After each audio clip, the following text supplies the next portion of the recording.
নমস্কার সবাইকে, সকলকে আরো একবার আমার চ্যানেলে স্বাগত। আশা করি তোমরা সকলেই খুব ভালো আছো আর সুস্থ আছো। আর আমাকে তো এখানে পুরো মনে হচ্ছে কোথা থেকে একটা পাগলি উঠে এসেছে। আসলে আগের রাত্রে না মা আমাকে চুল বেঁধে দেয়, আমি আর কি করব বলো, নিজে যেমন বেড়েছি সেরকম করেই শুয়ে পড়েছিলাম। আবার একটু আমাকে এখানে আম কেটে দিয়েছিল। আর অনেক দিন হয়ে গেল জানো তো শ্যাম্পুটা করা হয় না। আসলে কদিন ধরে এত ঠান্ডা লেগেছিল, আর তার উপরেই আমরা জানতাম যে সামনেই আমার এক্সাম। শরীরটা খারাপ থাকলে এক্সামটা দেবো কিভাবে বলো তো। তো সেই কারণেই মা আমাকে এতদিন শ্যাম্পু করতে দিয়েছিল না। তো 3-4 দিন পর আবার এটা মাথায় দিলাম, দেন আজকে শ্যাম্পু করবো, চিড়ে দিয়ে আম দিয়ে খাবে। কিন্তু আমি ভাবলাম কেমন লাগবে কি না লাগবে, তাই মাকে বলেছিলাম না থাক, তুমি আমাকে মুড়িই দিয়ে দাও। আবার মিষ্টি টিমিটা হয়েছিল, ফার্স্টে বলবো এই মিষ্টি না না, তারপর আবার বললো থাক তোমাকে গোলাপ জামুনই দাও। লাস্ট অব্দি মা যেরকম চিড়ে দিয়ে আম দিয়ে মাখিয়ে নিয়েছিল, আমিও কিন্তু সেটাই নিয়েছিলাম। ভাবলাম কখনো তো খাইনি, থাক একটু নতুনত্ব টেস্ট করা যাবে।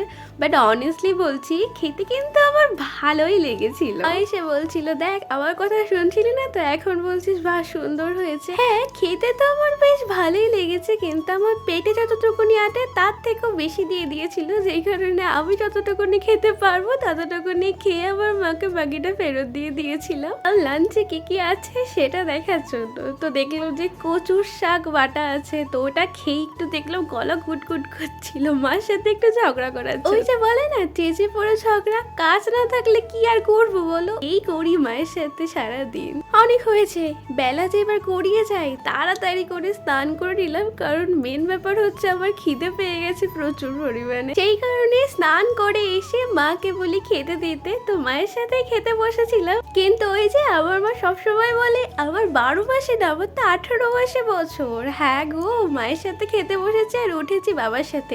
তখনও বাবার খাওয়া পুরোপুরি কমপ্লিট হয়েছিল না, সেই কারণে আমি বাবাকে বারবার বলছিলাম দেখো তোমার আগে আমি খেয়ে দিয়ে উঠে পড়েছি, দেখেছো তুমি তো খেতেই পারো না। ছোটবেলায় যখন ভাইদের সাথে খেতে বসতাম তখন এরকম করতাম, চল দেখি কে আগে তাড়াতাড়ি খেতে পারি। তো এই বিষয়টা শেয়ার করতে গিয়ে আমার সবার ফার্স্ট এই ব্যাপারটাই মনে পড়ে গেলে, যার জন্য তোমাদের একটু শেয়ার করলাম। আর আগে তোমরা আমার প্রত্যেকটা ব্লগে দেখতে যে দুপুরবেলায় লাঞ্চ কমপ্লিট করার পর লস্যি খাচ্ছি, আর এখন তোমরা প্রত্যেকটা ব্লগে দেখবে লাঞ্চের পর আমি লেবু খাচ্ছি। আর আজকে আমাদের বাড়িতে আসার কথা ছিল বাবার একটা বন্ধু আর তার ফ্যামিলি মেম্বার্স, তারা আসার সাথে সাথেই তাদের ওয়েলকাম ড্রিঙ্কস দেওয়া হয়। আর আমি না নিজেরটা এখানে ঢেকে রেখেছিলাম, কারণ ঠান্ডাটা তো একেবারে আমি খেতে পারবো না। প্রথমত 2 দিন আগে জ্বর থেকে উঠলাম, আর দ্বিতীয়ত দাঁতে আমার এখনো পর্যন্ত ব্যথা আছে। আর মধ্যে ওই ঠান্ডাটা খেয়ে আর কষ্ট বাড়াতে চাই না, তো তারপরে ওদের মিষ্টি দেওয়া হয়েছিল। কিন্তু যা দেখলাম প্রত্যেকটা লোকেরই ডায়াবেটিস মেলিটাস আছে, তো সেই কারণে তো কেউ মিষ্টি ফিষ্টি খেতে পারলো না। ওদের জন্য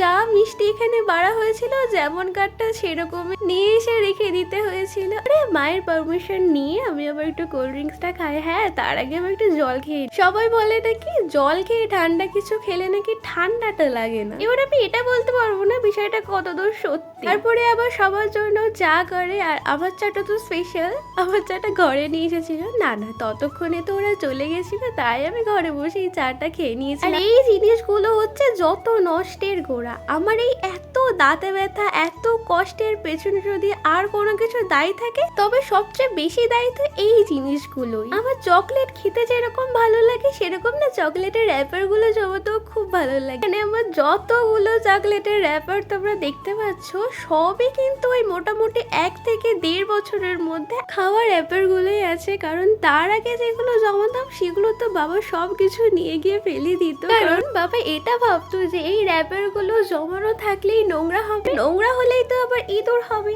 এই ভয়ে সব নিয়ে গিয়ে ফেলে দিত। একটু পরে নিলাম, আর এর মধ্যে মাইখানি করেছিল পকেট। হ্যাঁ এটার নামই পকেট, তো খেতে কিন্তু দারুণ হয়েছিল। তো খাওয়া দাওয়ার পরে আমি আবার ঘরে এসে ভাবছিলাম যে কি করব। তারপরে দেখলাম সামনেখানে এতগুলো জামা কাপড় আছে, আর আমি এদিকে কোনো কাজই খুঁজে পাচ্ছিলাম না। মনে মনে ভাবলাম যে না থাক জিনিসগুলো এবার গুছিয়েই নি। আসলে আমি না কখনো 1 ঘন্টা একদম টানা পড়তে পারি না, আমার 8 ঘন্টা পর পর ব্রেক লাগবেই লাগবে। আর এইদিকে দেখো জামা কাপড়গুলো গোছানো হয়ে গেছে, জামা কাপড়গুলো সব গুছিয়ে রেখেছিলাম শুধু তাই না, সেইগুলোকে আবার আল্লাহ তো সুন্দর করে ট্রান্সফার করেছিলাম, মায়ের মতনই চেষ্টা করেছিলাম, কিন্তু আদেতেও তা হয়নি। আমি আর কি এক্সপ্লেন করব, তোমরা তো জিনিস দেখে বুঝতে পারছো কোনটা আমার সাজানো আর কোনটা মায়ের সাজানো। আরে ডিনার কমপ্লিট করে ঘরে এসে একেবারে শুয়ে পড়ি, আর এই দেখো আমার বই খাতা এখানেই পড়ি। আজ তবে আসি, দেখা হবে অন্য কোনো ব্লগে, টাটা।